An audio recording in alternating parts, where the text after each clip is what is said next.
Hi, my name is Julie Wong, and I'm a student at the University of Illinois Urbana-Champaign on exchange at HKU's Business School. I am so excited to share with you all today why I think sustainable finance is important. But first, a little background on my own sustainable journey. So, my freshman year of college, I was assigned to watch a movie that you might have or might not have heard of called An Inconvenient Truth.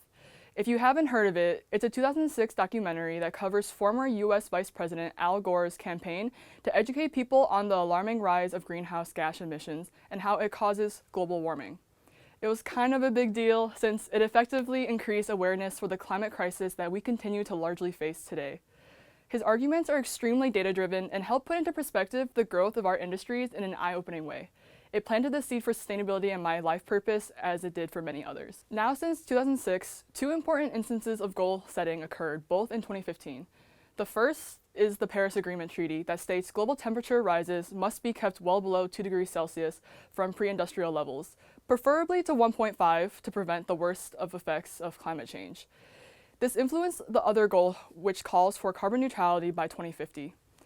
The second important set of goals are the UN's 17 Sustainable Development Goals and 169 targets, which are intended to be completed by 2030. Now, almost a decade later, we have progressed, but not nearly enough.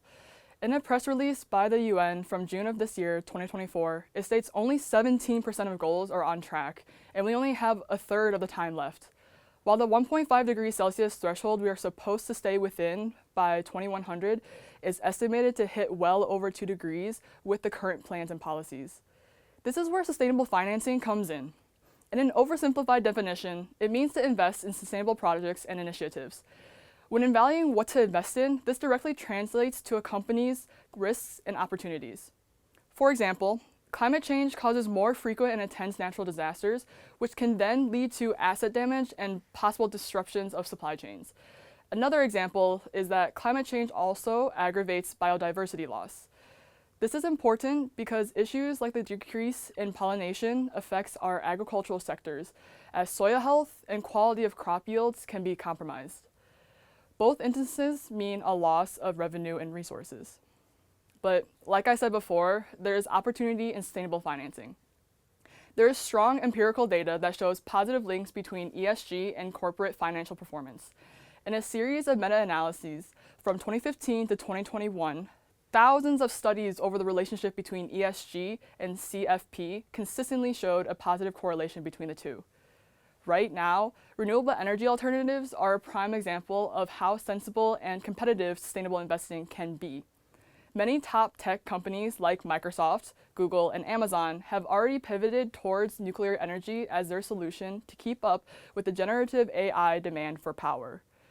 Example rationale is that increase of data centers to run generative AI requires a lot of constant power, and by building nuclear power plants nearby to power them, you can effectively reduce carbon emissions by a lot while ensuring power stability.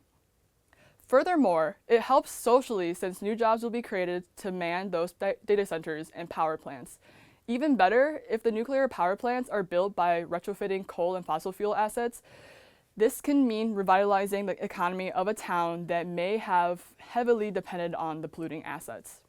So my point is, if done correctly, sustainable finance will act as a catalyst for sustainable growth and development without sacrificing the economy. There is an army of brilliant minds coming up with innovations and products that have the potential for lots of impact, but don't have the necessary capital to be scaled affordably. The key is to redirect investments into this gap, but a careful balance must be struck between subsidization through investments and a viable business model so that any sustainable development can be maintained as well as scaled. So where are we? Truth of the matter is we're still far behind in the amounts we should be investing. As estimated by the UN, pre-pandemic, the number should be falling between 3 to 5 trillion US dollars per year. After the pandemic, this number jumped by an additional 2 trillion. For comparison, an industry survey asked by the UN back in 2018 revealed about $33 billion were sustainably invested, which is great, but nowhere near enough and leaves room for a lot of potential in sustainable finance. All in all, please understand this doesn't come from a place of naivety, but instead from the acceptance of our own current situation and the resilience to face it. We as a human race are capable of so much and deserve a future we can thrive in. So it's important we do our part. I choose sustainable finance as my vehicle to drive sustainable development. As for you, if you know what you want to do, that's great. If you don't or want to pivot, no worries. Sustainability tackles a broad number of areas that are waiting for action. Finally, I encourage you to stay informed, appreciate the complexity of ESG, and take the learning you do in this course to heart. Regardless if this course is your first step or just one of many in your sustainability journey, I thank you for taking the initiative. I hope I could make you understand further today why sustainable finance is important and that we can all come together on this front, not just because I think it's morally the right thing to do, but because it's the logical step forward towards our future survival and well-being. Let's get to work.